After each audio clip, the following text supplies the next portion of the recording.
It is Thursday, May 27th. I'm Sam Cedar. And I'm Lucy Steiner. Which one of these stories will you be talking about today?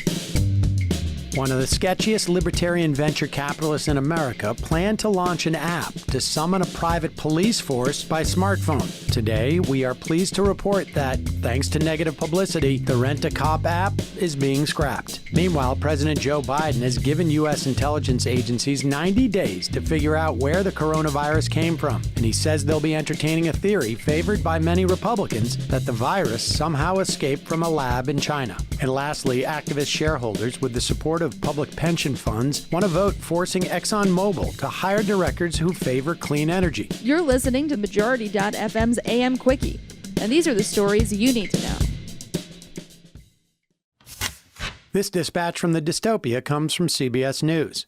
The crowdsourcing crime-tracking app Citizen, whose earliest backers include the venture capitalist billionaire Peter Thiel, is ditching plans to develop a private police force that could be summoned by users via the smartphone app. The company began offering the service in Los Angeles last month as a pilot program. For the service, Citizen partnered with a private firm called Los Angeles Professional Security, which describes itself as a provider of subscription law enforcement. But on Tuesday, Citizen ended the program, stating it has no plans to launch a similar service elsewhere. The company's decision follows more than a week of negative publicity for the popular app, which uses cell phone location data to alert users of potential safety hazards, emergencies, and criminal activity in their area. CBS reports that as Citizen's popularity has grown, so too has its number of critics, who say the app raises privacy issues as well as racial bias. Matthew Guariglia, police analyst at the Electronic Frontier Foundation, called the app, quote, a digital superhighway for racial profiling,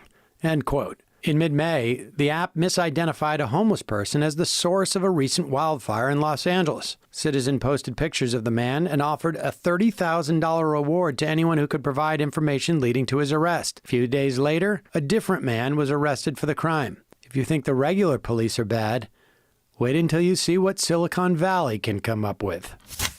This update on the politics of the pandemic comes from the Washington Post. President Biden said yesterday that he has asked the intelligence community to determine the origin of the coronavirus pandemic. It's a major departure from the previous White House position that the World Health Organization should lead efforts to uncover the contagion's origin. Biden has asked for a report within 90 days. The new message from the White House reflects the rapidly changing views about the origins of the virus. In recent weeks, a theory has gained more support that the source of the coronavirus may have emerged from the Wuhan Institute of Virology in China, though that is far from proved. Some Republicans pushed the idea early on, including Donald Trump, but the idea was dismissed by many influential scientists and Democrats. The Post says that in recent weeks, some prominent researchers have begun arguing that the lab theory should remain on the table until more is known. In a series of reports in the Wall Street Journal, including one that highlighted how several people who work at the Wuhan lab became sick in the fall of 2019 with COVID-like symptoms, has been part of that re-examination. Biden said one element of the U.S. intelligence community leans towards the view that the novel coronavirus came from a laboratory accident. Two other components, on the other hand, believe the virus came from animal-to-human contact. But are American spies really well suited to make this determination, especially without Chinese cooperation? I guess we'll see. Majority.fm's AM Quickie is fueled by JustCoffee.coop. Just Coffee is a worker-owned coffee roaster based in Madison, Wisconsin that has sponsored the Majority Report for nearly a decade. Check out their collection of fair trade roasts, including our own Majority Report blend. And regardless of what you order, receive 10% off your order when you use the code MAJORITY at checkout. And all shipping is free. That's coupon code MAJORITY at JustCoffee.coop.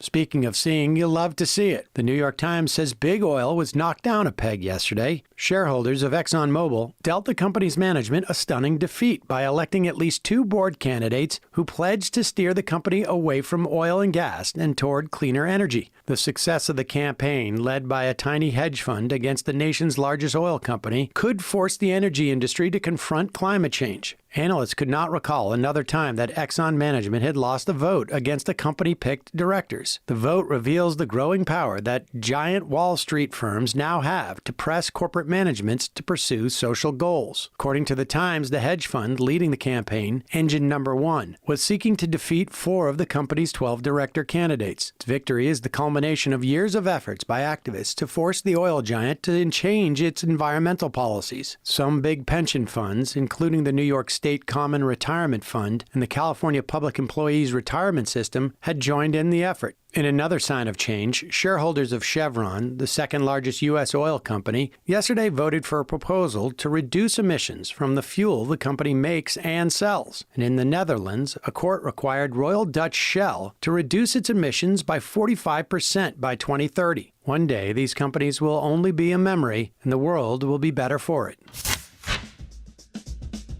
And now for some quicker quickies. Quicker quickie. The Los Angeles Times reports that 9 people were killed, including the gunman, in a shooting yesterday morning at a San Jose rail yard. Law enforcement sources said the suspect set his own house on fire, then drove to a Valley Transportation Authority union meeting and began shooting. Sympathy and solidarity to all affected.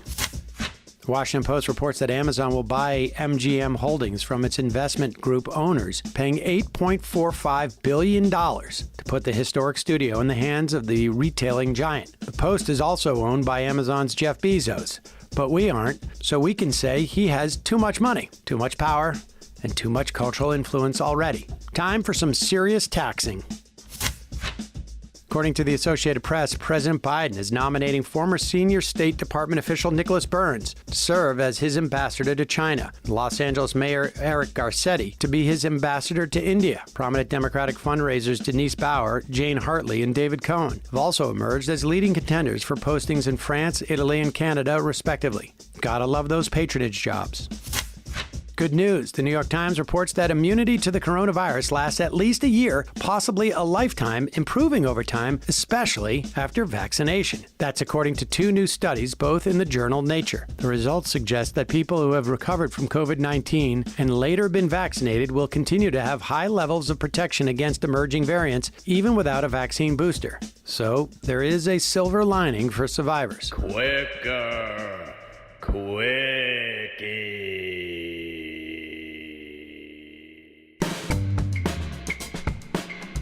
That's all for the AM Quickie. Join us this afternoon at noon live for the Majority Report or later as a podcast.